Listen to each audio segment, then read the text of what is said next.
নমস্কাৰ, মোৰ নাম শ্ৰী ৰমেশ চৌহান।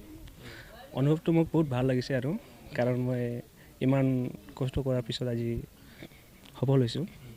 প্ৰস্তুতিটো আছিল মানে মই ফিল্ডত ৰানিং কৰিছিলোঁ আৰু আপোনাৰ গ্ৰাউণ্ড এই কিবা ৰাস্তাটো ৰানিং কৰিছিলোঁ আৰু পঢ়িছিলোঁ কিবা SSC ৰোজগাৰ যোনটো আছিল অংকিত ছাৰ তেওঁলোকৰ মানে ক্লাছ কৰিছিলোঁ আৰু মোক টেষ্ট মাৰিছিলোঁ আৰু অজয় ছাৰ ৰিজনিঙৰ কাৰণে তেওঁ মানে ক্লাছ কৰিছিলোঁ।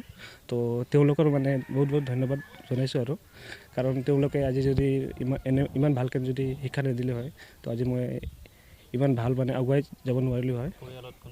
পৰিয়ালত মা আছে, দেউতা আছে, দাদা আছে, ভণ্টি আছে আৰু বাইদেউ আছে। পৰিয়ালৰ তোমাৰ এই চাকৰিৰ ক্ষেত্ৰত তুমি কাক তুমি এই ধন্যবাদ জনাবলৈ পৰিয়াল মানে সকলোকে মই ধন্যবাদ জনাম, যেনেকুৱা মা, দেউতা, দাদা চবে মানে মোৰ কাৰণে বহুত মানে কষ্ট কৰিছে আৰু তোমালোকৰ যি সফলতা সেই সফলতাতকৈ স্থানীয় গাঁওবাসীৰ যথেষ্ট উৎফুল্লিত হৈছে আৰু তোমালোকক অভিনন্দন জ্ঞাপন কৰিছে। কি ক'বা স্থানীয় গাঁওবাসীক মই ধন্যবাদ জনাম আৰু যিমান হ'লে আৰু গাঁওবাসীয়েও মানে ছাপোৰ্ট কৰিছিল আৰু আগুৱাই যোৱা মানে পিছ পৰিব নালাগে, একো নাই, আজি নহ'ল যদি কালি হ'ব, এনেকুৱা মানে চবেই মানে এই কিবা উৎসাহ দিছিল আৰু প্ৰথমে সকলোকে ধন্যবাদ জ্ঞাপন কৰিছোঁ আৰু মই BSF মানে পাইছোঁ আৰু মই বহুত সুখী হৈছোঁ যে এই ফাৰ্ষ্ট এটেম্পতে মই এই চাকৰিটো লাভ কৰিবলৈ সক্ষম হৈছোঁ।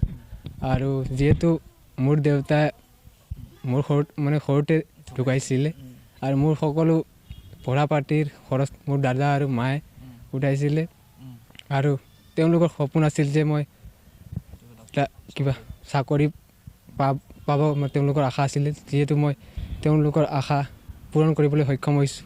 আৰু ধন্যবাদ জনাইছোঁ যে আমাৰ যিহেতু হিমন্ত বিশ্ব শৰ্মা ডাঙৰীয়া ছাৰে এই শস্যনিকা বা চাকৰিৰ সুবিধা দিছে। আৰু তোমালোকে কেনেধৰণৰ পৰিছিলে বা ক'ত ৰানিং ক'ত কৰিছিলে ইয়াত? মই ৰানিং আমাৰ হাইস্কুল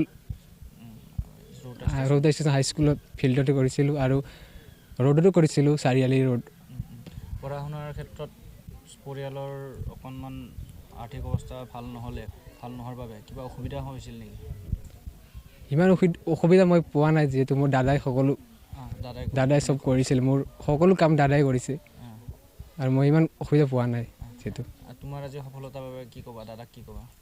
মোৰ মানে সকলো শ্ৰেড মোৰ দাদাকে দিম মই, কিয়নো দাদাই মোৰ কাৰণে বহুত কষ্ট কৰিছে আৰু সকলো শ্ৰেড দাদাৰ